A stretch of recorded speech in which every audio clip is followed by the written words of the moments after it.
Assalamualaikum warahmatullahi wabarakatuh. Saya yang kami hormati, Bapak atau Ibu dosen dari Teknik Analisis Pencemaran Lingkungan kelas A. Yang saya hormati teman-teman sekalian, kami dari kelompok 3 yang beranggotakan Nesya, Wulan, Andra, Wanda, Dinar, dan juga Rido akan mempresentasikan dan memaparkan hasil analisis kami mengenai parameter fisika atau padatan dan analisis bahan organik pada tanah. Oke, sebelumnya kita mulai dulu dari pengertian padatan. Nah, padatan itu merupakan bahan atau partikel yang terdapat dalam air, baik yang larut maupun tidak larut, yang berasal dari zat organik maupun anorganik. Nah, kenapa sih analisis padatan itu penting? Karena yang pertama, untuk menentukan kejernihan air atau tupiditas. Yang kedua, untuk menentukan kelayaan penggunaan air. Yang ketiga, untuk menunjukkan tingkat pencemaran. Yang keempat, menjadi indikator beban lingkungan perairan. Dan yang terakhir, untuk menilai efisiensi pengelolaan air limbah.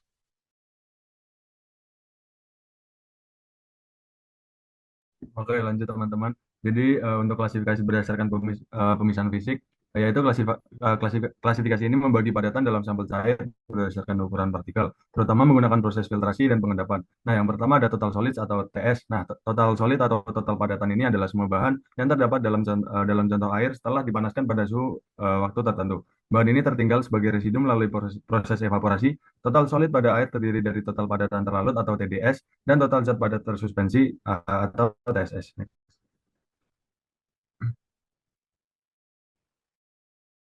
Nah, jadi TS sendiri nulis merupakan penjumlahan antara total suspended solid dan total dissolved solid. Next. Nah, yang pertama ada total suspended solid atau TSS. Jadi TSS merupakan residu dari padatan total yang tertahan oleh saringan dengan ukuran partikel maksimal 2 mikrometer atau lebih besar dari ukuran partikel koloid. Jadi TSS menyebabkan kekeruan pada air akibat padatan tidak terlarut dan tidak dapat langsung mengendap. Next. Yang kedua ada TDS. Jadi TDS merupakan ukuran zat terlarut, baik itu zat organik maupun zat anorganik yang terdapat pada sebuah larutan. TDS menggambarkan sebuah zat terlarut dalam part per million atau ppm atau sama dengan miligram per liter. Total padatan terlarut merupakan bahan-bahan terlarut dalam air yang tidak tersaring dengan kertas saring milipor dengan ukuran pori 0,45 mikrometer. Padatan ini terdiri dari senyawa-senyawa anorganik dan organik yang terlarut dalam air, mineral dan garam-garamnya. Next. Nah, jadi untuk penentuan TSS dan TDS sendiri, jadi yang pertama ada sampel air, yang selanjutnya akan difiltrasi dengan filter 2,0 mikrometer, yang nantinya partikel yang tertahan di filter itu disebut TSS. Lalu untuk filtrat cairan yang lolos filter lalu dikeringkan itu menjadi TDS. Next. Ya, lalu ada studi kasus tentang TSS, dan TDS. Jadi studi kasus tersebut penelitian oleh Kofifah dan Utami 2022 di industri gula PT Madu Baru atau PS Madu Kismo Bantul Yogyakarta, yang menemukan bahwa kadar total dissolved solid atau TDS sebesar 1000 mg per liter dan total suspended solid atau TSS sebesar 10 mg per liter. Kadar ini masih di bawah baku mutu yang ditetapkan daerah istimewa Yogyakarta nomor 7 tahun 2016 untuk industri gula. Rendahnya kadar TDS dan TSS menunjukkan bahwa limbah cair industri gula tersebut telah memenuhi standar lingkungan sebelum dibuang ke perairan. Next.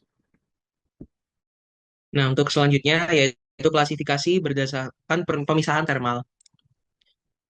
Jadi untuk definisinya sendiri yaitu merupakan pengelompokan padatan dalam sampel air atau lumpur berdasarkan perilakunya terhadap pemanasan atau pembakaran pada suhu tinggi sesuai dengan namanya tadi yang termal. Nah, untuk fraksi utamanya itu ada dua, yaitu adalah padatan volatil atau volatil solid dan juga padatan tetap atau fixed solid, berdasarkan apakah komponen tersebut menguap atau tetap setelah dibakar pada suhu sekitar kurang lebih 550 derajat Celcius plus minus 50 derajat Celcius. Untuk yang pertama yaitu volatile solids atau disingkat dengan VS, yang berartikan padatan volatil yang merupakan total tersuspensi atau terlarut padatan yang hilang dari sampel setelah pembakaran untuk waktu tertentu pada suhu yang ditentukan, umumnya yaitu 550 plus minus 50 derajat Celcius. Untuk penentuan VS ini sendiri akan memberikan perkiraan kasar jumlah materi organik yang ada dalam padatan air, baik air limbah, lumpur aktif, dan juga limbah industri. Nah, tetapi ada juga penentuan VS ini tidak secara tepat membedakan antara materi organik dan anorganik karena beberapa senyawa anorganik dapat hilang selama pembakaran. Terus yang kedua itu ada fixed solid, bisa disingkat dengan FS atau padatan tetap, yang dimana merupakan total tersuspensi atau terlarut padatan yang tersisa dalam sampel setelah pembakaran pada suhu yang ditentukan, suhunya sama yaitu sekitar 550 derajat Celcius plus minus 50 derajat Celcius. Nah, pada fixed solid ini materi anorganik yang tidak menguap selama pembakaran akan diidentifikasikan sebagai padatan tetap. Nah, kemudian tabel berikut merupakan metode analisis standar dalam menentukan padatan, yaitu menggunakan metode APHA, Standard Methods 2540, yang di mana ini ada 2540B, C, D, E, dan juga F. Yang ini ada perbedaan berdasarkan jenis padatan yang ditetapkan, kemudian berdasarkan suhu, dan juga ada beberapa keterangan yang dapat dilihat pada tabel berikut ini. Nah, untuk selanjutnya, penerapan dan pentingnya metode 2540 itu ada beberapa aplikasinya. Yang pertama, yaitu pada proses kontrol pengolahan air limbah, misalnya untuk memantau efisiensi sedimentasi dan juga filtrasi. Terus yang kedua, ada kepatuhan terhadap regulasi lingkungan, terutama juga terkait dengan kadar TSS dan TDS. Untuk studi kasusnya, ini ada dari jurnal yang berjudul Uji Potensi Biogas dari Eceng Gondok dan Campuran Limbah Jeruan Ikan Gabus menggunakan digester anaerob secara batch oleh Hernandez Sitorus Pane, Indah Widyastuti, dan Aceh Baihaqi pada tahun 2016.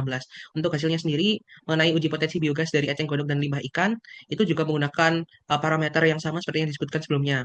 Dan juga nilai VS dihitung dari selisih berat sebelum dan sesudah pembakaran pada suhu 550 derajat Celcius yang menunjukkan banyaknya bahan organik yang mudah terurai dalam sampel.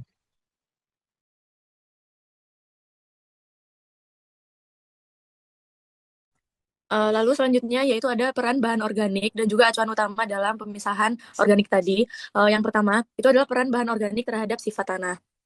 Jadi bahan organik terhadap sifat tanah itu berperan yang pertama sebagai untuk meningkatkan struktur tanah, lalu yang kedua untuk meningkatkan retensi air, lalu yang ketiga untuk meningkatkan kapasitas tukar kation CEC, yang keempat untuk mengurangi erosi, yang kelima memberi warna yang lebih gelap pada tanah, dan yang terakhir adalah meningkatkan aerasi dan juga permeabilitas.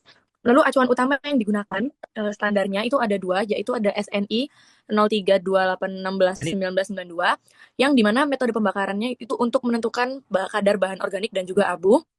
Lalu suhunya itu ada di 440 derajat Celcius untuk geoteknik dan juga di 750 derajat Celcius untuk bahan bakar. Lalu untuk hasil kadar organiknya bisa dihitung melalui rumus yang sudah ditampilkan.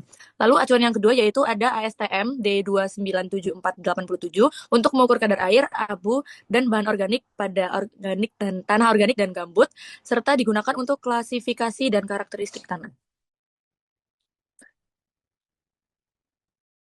Nah, untuk penentuan berdasarkan pembakaran metode ASTM D2974887, yang pertama yaitu menentukan kadar air atau moisture content, yang dimana terdapat metode A, yaitu sampel dikeringkan dalam oven pada suhu 105 derajat Celcius sampai beratnya konstan. Kemudian ada metode B yang dimana dilakukan dua tahap. Kemudian untuk penentuan kadar abu atau ash content dengan dua tahap, yaitu metode C dan metode D. Kemudian untuk menentukan materi organik yaitu 100% dikurangi kadar air plus kadar abu. Kemudian untuk penentuan berdasarkan metode basah, yang pertama yaitu perbedaan terlebih dahulu, metode kering dan basah itu apa? Yang pertama dari aspeknya, yaitu prinsip dasarnya, yaitu kalau untuk metode pembakaran kering, pembakaran total pada suhu tinggi. Kemudian untuk metode oksidasi basah atau Wilkley and Black, itu oksidasi kimia dengan K2Cr2O7 dalam H2SO4. Kemudian jenis karbon yang terukur, yaitu kalau dalam metode pembakaran kering itu total karbon berupa organik plus anorganik, tetapi kalau metode oksidasi basah itu hanya karbon organik. Kemudian untuk prinsip metodenya yaitu oksidasi karbon organik dalam sampel tanah menggunakan larutan kalium dikromat yang berlebih dalam medium asam sulfat pekat. Kemudian metode dapat dilakukan pada suhu reaksi 120 derajat atau pada suhu didih standar terkontrol 150 derajat. Terus ada fraksi karbon total. Yang pertama ada total karbon atau TC, yang merupakan jumlah seluruh karbon yang terdapat dalam sampel, baik karbon organik maupun anorganik. Kemudian ada inorganic karbon atau IC. IC atau karbon anorganik mencakup karbon dalam bentuk karbonat, bikarbonat, CO2 yang terlarut. Kemudian ada total organik karbon, yaitu TOC adalah jumlah semua atom karbon yang terikat secara kovalen dalam molekul organik. Kemudian ada DOC, yaitu fraksi TOC yang terlarut dalam air, yaitu karbon organik yang melewati filter berpori 0,45 mikrometer. Kemudian ada POC yang tidak mudah menguap setelah karbon anorganik dihilangkan dengan pengepasan dan gas stripping.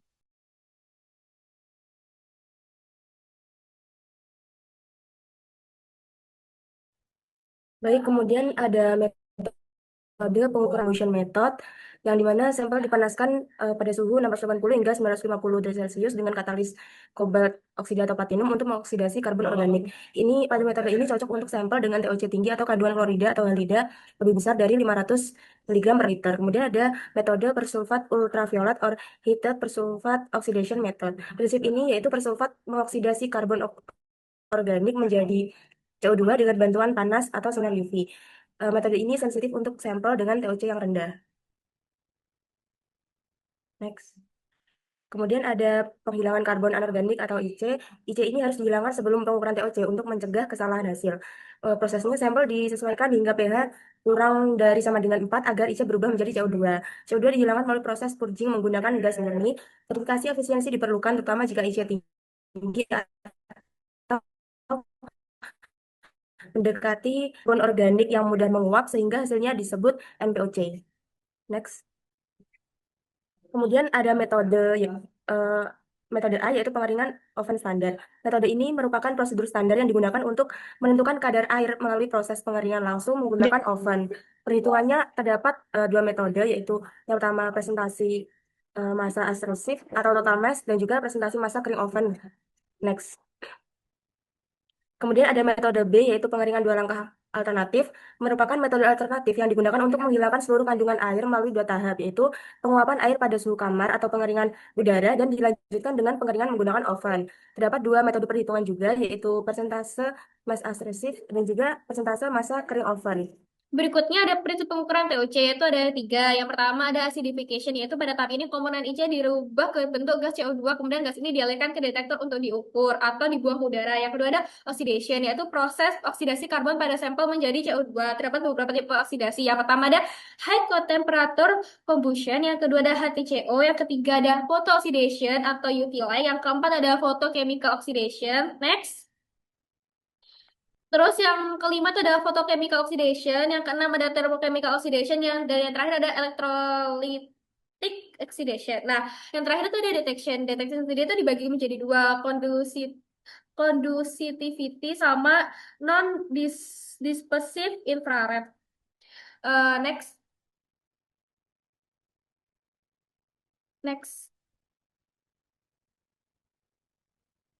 Untuk kesimpulannya sendiri yaitu analisis kadar bahan organik menggunakan metode pembakaran ASTM D2974487, SNI 0328161992 dan metode asosiasi basah standar metode 5310 menunjukkan keterpaduan hasil yang saling melengkapi dalam menentukan kandungan karbon organik total yaitu TOC dan bahan organik OM di tanah maupun air. Metode ini penting untuk monitoring lingkungan karena mampu menilai tingkat pencemaran, kesuburan tanah dan kualitas air secara akurat serta memberikan dasar ilmiah bagi pengelolaan dan kebijakan lingkungan yang berkelanjutan. Next. Nah, untuk studi kasusnya sendiri, ini saya ngambil di jurnal udah tertera judulnya juga. Itu penulisnya adalah Wool et al. Di tahun 2025. Latar belakangnya sendiri itu karbon organik tanah atau SOC merupakan salah satu indikator utama dalam menilai kualitas lingkungan dan kapasitas penyerapan karbon pada ekosistem pesisir. Ekosistem mangrove dikenal sebagai penyimpanan karbon yang sangat efisien, namun kandungan SOC-nya bervariasi tergantung pada kondisi lingkungan. Berbeda antara wilayah estuarin atau yang dipengaruhi oleh aliran sungai dan sedimen, dan non-estuarin yang lebih mempengaruhi oleh pasang surut laut. Diduga mempengaruhi kadar bahan organik di dalam tanah. Oleh karena itu, penelitian ini penting untuk memahami bagaimana faktor-faktor fisik dan kimia tanah mempengaruhi kandungan karbon organik sebagai dasar dalam kegiatan monitoring dan konservasi lingkungan pesisir. Di next. Lokasinya sudah tertara, yaitu ada di kawasan mangrove dataran pasang surut di Tiongkok. Nah, untuk hasilnya sendiri bisa di next.